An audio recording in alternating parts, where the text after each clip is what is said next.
जरांगेंनी 20 तारखेला मुंबईमध्ये आंदोलन करू नये, हेमंत पाटलांकडून जरांगे विरोधात उच्च न्यायालयामध्ये जनहित याचिका दाखल, थोड्याच वेळात सुनावणी होणार।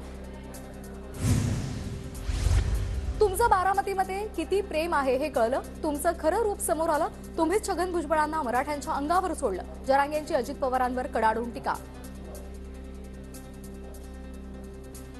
तुम्ही गप होतात ते जमत होतं, कारण लोकांना वाटत होतं किमान हा गप हे म्हणजे मराठा आरक्षणाच्या बाजूने आहे का काय, किंवा याचा पाठिंबा आहे का नाही काहीच कळत नव्हतं मराठ्यांना। तुम्हीच छगन भुजबळला मराठ्याच्या अंगावर सोडलेलं आहे, दुसरं कोणीच न सोडलं, तुमच्या कालच्या बोलण्यावर सिद्ध व्हायला लागलं।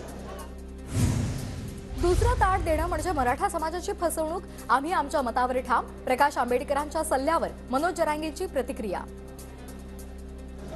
50-50, 60-60 लाख सापडल्या, हा मराठा समाज आरक्षणात आहे, त्याला ते हक्काचं ओबीसीचं आरक्षण सोडून दुसरं ताट देणं म्हणजे समाजाची फसवणूक करणे, आणि ते मराठा समाजाकडून शक्य नाही। आमची मागणी ओबीसी आरक्षणात आहे, त्यावर ते आम्ही मात्र ठाम आहेत। वंचित महाविकास आघाडीतील घटक पक्ष आहे, अकोल्याची जागा प्रकाश आंबेडकरांनीच लढावी, वंचितसाठी आणखी कोणत्या जागा द्याव्यात यावरही चर्चा झाली, संजय राऊतांची माहिती। आघाडीमध्ये एकमत नक्की आहे की अकोल्याची जागा ही परंपरेनं माननीय प्रकाश आंबेडकरच लढतात आणि त्यांनीच ती लढावी। आम्ही सगळे त्यांच्या पाठीशी आहोत। अकोला मतदारसंघ काही फार महत्वाचा नाही, मी मुंबई पुण्यातूनही लढू शकतो, मला मतदारसंघाची चिंता नाही, तुम्ही आधी जागा वाटपाबाबत बोला, प्रकाश आंबेडकरांची प्रतिक्रिया। मी मुंबईमध्ये सुद्धा लढू शकतो, त्याच्यामध्ये काय आहे, मी पुण्यातून सुद्धा लढू शकतो, काय त्याच्यामध्ये। मी उद्या असणार यूपी मध्ये जाऊन बदोईमध्ये सुद्धा जाऊन लढू शकतो, मला चिंता नाहीये कुठल्या मतदारसंघातली। इतरांना मतदारसंघाची चिंता असते, मला मतदारसंघाची चिंता नाहीये।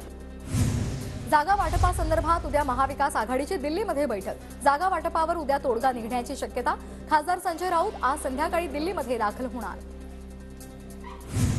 राज्य सरकारच्या गळ्यामध्ये दिल्लीच्या गुलामीचा पट्टा, मानेच्या पट्ट्यापेक्षा दिल्लीच्या गुलामीचा पट्टा महाराष्ट्राला वेदना देणारा, फडणवीसांच्या उद्धव ठाकरेंवरच्या टीकेला राऊतांचं जोरदार प्रत्युत्तर।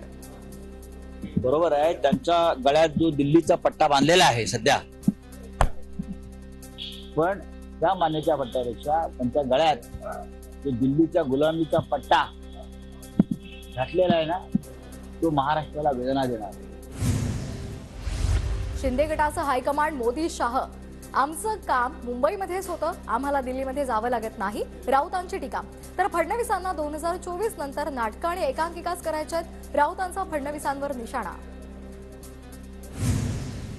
यवतमाळ वाशिम लोकसभेसाठी शिंदे गटाकडून संजय राठोडांना विचारणा, TV9 मराठीला विश्वसनीय सूत्रांची माहिती, भावना गवळी यांच्या विरोधातील वातावरण टाळण्यासाठी राठोडांचं नाव चर्चेत। वरिष्ठ पातळीवर माझ्या उमेदवारीबद्दल चर्चा नाही, माझ्या उमेदवारीवरून विरोधक वावड्या उठवतायत, यवतमाळ वाशिम लोकसभेसंदर्भातल्या जागेबद्दल भावना गवळी यांचं वक्तव्य। शिंदे गटाच्या व्हॉट्सअप ग्रुपवर मंत्री शंभूराज देसाई यांना शिवीगाळ, देसाई शिंदेंना चुकीची माहिती देत असल्याचा आरोप करत शिवीगाळ करण्यात आली आहे। शिवसेनेच्या तालुका प्रमुखावर कराड शहर पोलीस ठाण्यामध्ये गुन्हा दाखल।